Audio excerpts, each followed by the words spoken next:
keeping contentment with the inner child. You know, when we start to understand that the inner soul, the inner love, the deep devotion of the heart has the ability to connect and unite with the greater existence of a higher realm of truth.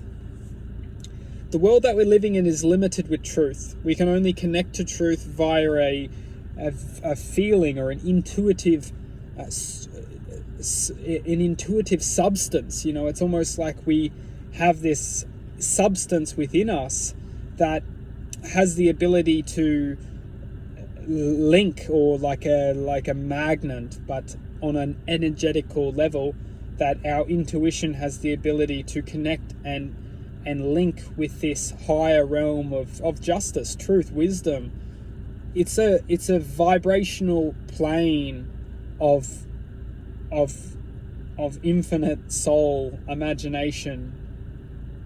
And when our hearts, or when our inner child, our inner love, our inner expression, whatever you want to call it, can start to link and dance with the higher self, the higher realms of consciousness, we become to awaken to the reality which we're living in.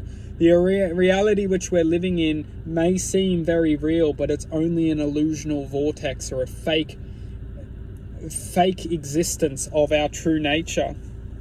And it's subsequently programmed from the mind. The mind is diluting our true self to broadcast this identity which we're all living in. It's very real. The reality is very real, but when you die, or when you leave the reality, we start to come back into a realm of infinite possibility and truth. And it's only until we understand the reality of this world is until we start to question and awaken to the higher realms of possibility and love and existence and devotion. You know, when you leave this world, everyone will be given a choice, you know, and that choice is to be focused on what is going on within the moment.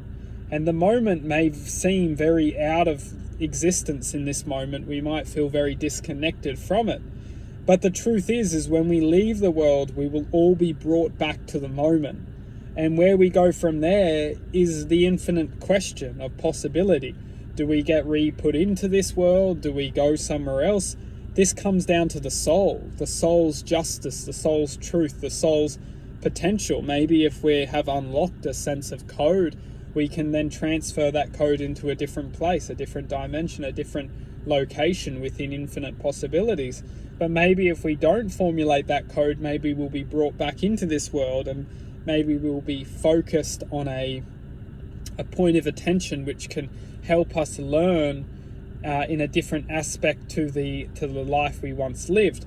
And that's why it goes it goes into a lot of, you know, a lot of questions can be asked from the heart, as what am I doing here? What justice am I serving to myself? Because if I have come here to unlock myself, what am I doing to achieve or to work more towards this infinite expression of my true self?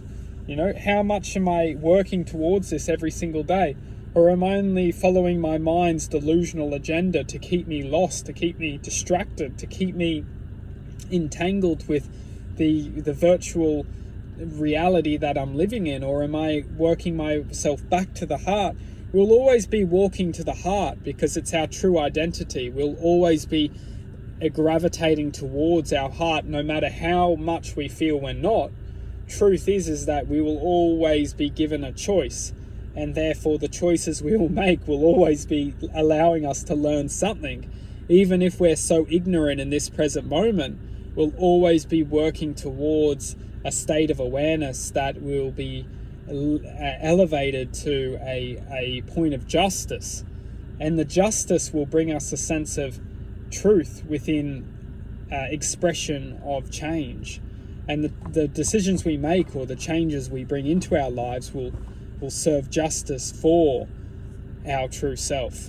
So as long as we're bringing changes into our life, we'll always be working towards the inner self and inner happiness and inner devotion and inner love.